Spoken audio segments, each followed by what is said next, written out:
पेण तालुक्यामध्ये एक धक्कादायक प्रकार समोर आला आहे. निरोगी मुलीला ठरवले कुष्ठरोगी. आई वडिलांना नाही थांगपत्ता. चुकीची औषधे दिल्याने मुलीचा मृत्यू. वरवणे आश्रमशाळेतील धक्कादायक प्रकार समोर आला आहे.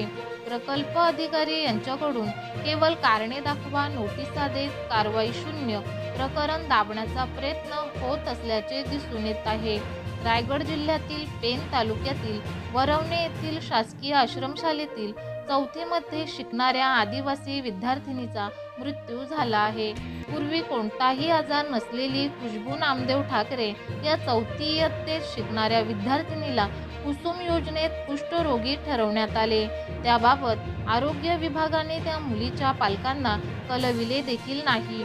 तसेच आश्रमशाळेच्या माध्यमातून देखील मुलीच्या पालकांना कळवण्यात आले नाही. दरम्यान चुकीची औषधे घेतल्याने आपल्या मुलीच्या अंगावर फोड्या आल्या. तिचे हातपाय सुजले होते. तिचा मृत्यू शासकीय आदिवासी आश्रमशाळा तसेच आरोग्य विभाग दोषी असून त्यांच्यावर कारवाई करण्यात यावी अशी मागणी पालकांनी केली आहे. पेण तालुक्यातील बोरगाव ग्रामपंचायतमध्ये असलेल्या तांबडी आदिवासी वाडीमधील रहिवासी असलेली खुशबू ठाकरे या चौथीमधील विद्यार्थिनीला कुष्ठरोगी ठरवण्यात आले.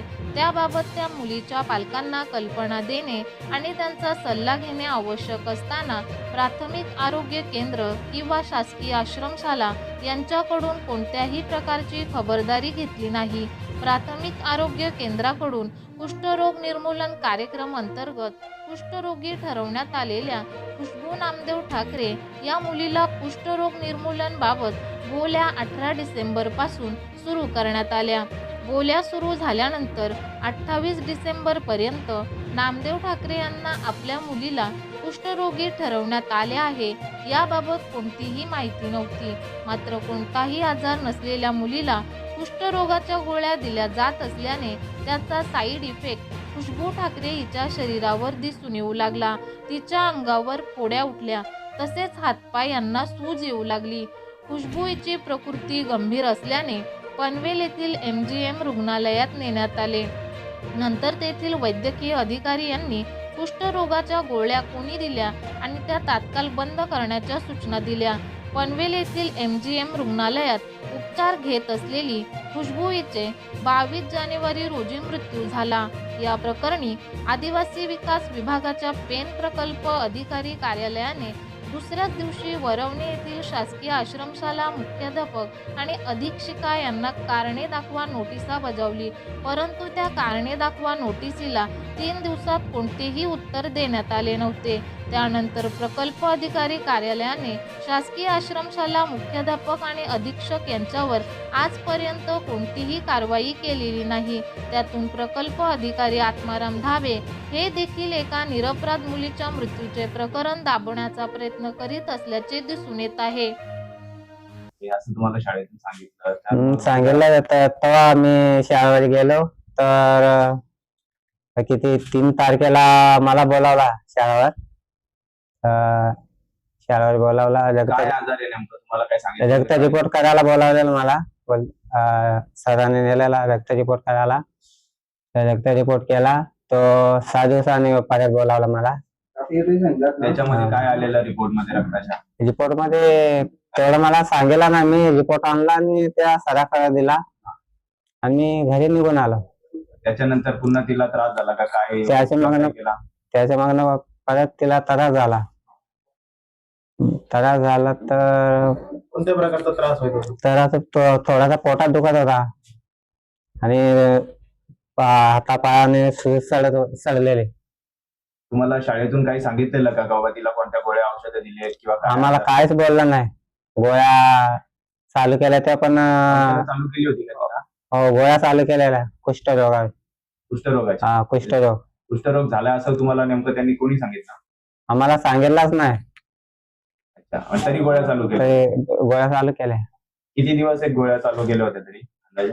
तरी गोळ्या संपलेल्या किती 24 असताना गोळ्या 20 गोळ्या संपल्या असतील. 20 दिवसापासून हा. ट्रीटमेंट चालू होता. हो. अच्छा, मग जेव्हा त्रास झाला नंतर तेव्हा तिला कसं काय उपचारासाठी कुठं नेलं, काय तुम्हाला कसं काय सांगितलं पुढे? तिथं मांगुलीला नेलेला. आणि तिथून नंतर पुढे? तिथून पुढे मग मग फोन केला मला, मॅडमने फोन केला. त्यांच्या हॉस्पिटलला घेऊन आली मॅडम. डॉक्टरने चेक केलं. डॉक्टरला गोळ्या पण दाखवल्या. डॉक्टर बोलला का हा गोळ्या कोणी खायला सांगितलंय, त्या गोळ्या बोलते बंद करा. असं नाही, गोळ्या बंद करायला सांगितलं? डॉक्टरने गोळ्या बंद करायला सांगितलं. मग मी फोन लावला मॅडमला. मॅडम जवळ बोला तुम्ही. डॉक्टर बोलले या गोळ्या बंद करायच्या आहेत. डॉक्टर बोलला या गोळ्या खायला द्यायच्या नाही बा मुलीला, असं बोलला. कुठल्या गोळ्या होत्या, तुम्हाला त्या गोळ्या दाखवल्या का? त्या डॉक्टरला दाखवल्या गोळ्या, मला पण दाखवल्या. तुम्हाला दिल्या नाहीत का परत? त्याच्यानंतरचे कुठल्या गोळ्या औषधांचा उपचार केला त्याचं काही तुम्हाला लिहून दिलेलं का? लिहून काय नाही दिला. ते फाईल वगैरे काही त्याच्यामध्ये तुम्हाला सांगितलं असेल ना का उपचार काय आजार होता आणि काय गोळ्या दिल्यात कशाच्यावरती, ते काय सांगितलं का तुम्हाला? त्या त्यांच्या डॉक्टरने काय नाही सांगितलं. थोडेसे काळेल बोलते समजते मला, असा बोलला तो. शाळेच्या शिक्षकांनी काय तिथल्या काय सांगितलं तुम्हाला, काय नेमका आजार झालाय किंवा काय असं? आजार काय सांगितला नाही आम्हाला. आता हे झाल्यानंतर पासून आता जवळपास 7-8 दिवस झाले, तर मग तुम्हाला कोणी तुमच्याकडे बसायला किंवा तुमची चौकशी करायला असं कोण आलं होतं का? कोण नाही. दवाखान्यातून अजून परत आले नाही तर. शाळेचं कोणी आलेलं शाळेचा कोणीच नाही आलाय. किंवा अजून कुठलं सरकारी खात्यातलं कोणी अधिकारी किंवा काय असं चौकशीला आलेलं का? आपल्या इथला आले आपले अशोक आलेलं साहेब. हा ते आलेलं. ते आले होते, त्यांनी हो. काय विचारलं का तुम्हाला, काय बोलणं झालं त्यांचं तुमचं? काय नाही ते बोलणं केलं, काय ते पैसे वगैरे काय ते पैशांचं बोलत होता. या प्रकरणाची सखोल चौकशी होऊन दोषींवर कारवाई करण्यात यावी अशी मागणी जैतू पारधी आदिवासी सामाजिक कार्यकर्ते यांनी केली आहे.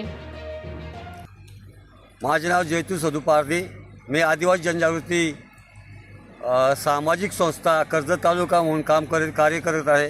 आणि जे महाराष्ट्र शासनाने कुसुम आंध्र योजना कुष्ठरोगावर जी कार्य करत आहे, परंतु या योजनेमध्ये आमच्या आदिवासी समाजाच्या एका मुलीचं नाक बळी गेलेलं आहे. कुसुम अंतर्गत जी योजना आहे, योजनेचे वरवणे आश्रम शाळेते आमची खुशबू नावाची विद्यार्थी शाळा शिकत होती आणि तिला जन्म खून होती, परंतु शासनाच्या दुर्लक्ष आणि निकाळजीपणामुळं तिला कुष्ठरोग घोषित केलं आणि तिला चुकीचा औषध उपचार केल्यामुळं तिचा नाहक बळी गेला आहे. आणि याला कारणीभूत आरोग्य अधिकारी, संबंधित डॉक्टर, तसेच शाळेचे मुख्याध्यापक आणि मुख्य म्हणजे प्रकल्प अधिकारी याला कारणीभूत आहेत. आमच्या शासनाकडून रायगड जिल्ह्यामध्ये, रायगड आणि रत्नागिरी जिल्ह्यामध्ये एकूण 13 आश्रमशाळा आहेत. त्यामध्ये आमच्या कर्जत तालुक्यामध्ये 4 आश्रमशाळा चालत आहेत. परंतु जो प्रकल्प अधिकारी आहे यांचा कुठल्याही प्रकारचा शासकीय यंत्रणेवर लक्ष न दिल्यामुळं आज आमच्या आदिवासी मुलीचा बळी गेला आहे. संबंधित मी आरोग्य मंत्र्याला विनंती करतो की आपण आपल्या अंतर्गत पूर्णपणे चौकशी करावी आणि तिचा जो डेथ सर्टिफिकेट आहे जे आहे पूर्ण तपासून संबंधित दोषीवर कारवाई करावी. कारवाई न झाल्यास आम्ही जिल्हाधिकाऱ्यांसमोर उपोषण करणार आहेत. खुशबूला मृत्यूनंतर का होईना पण न्याय मिळणार का असा प्रश्न देखील इथे उपस्थित होत आहे.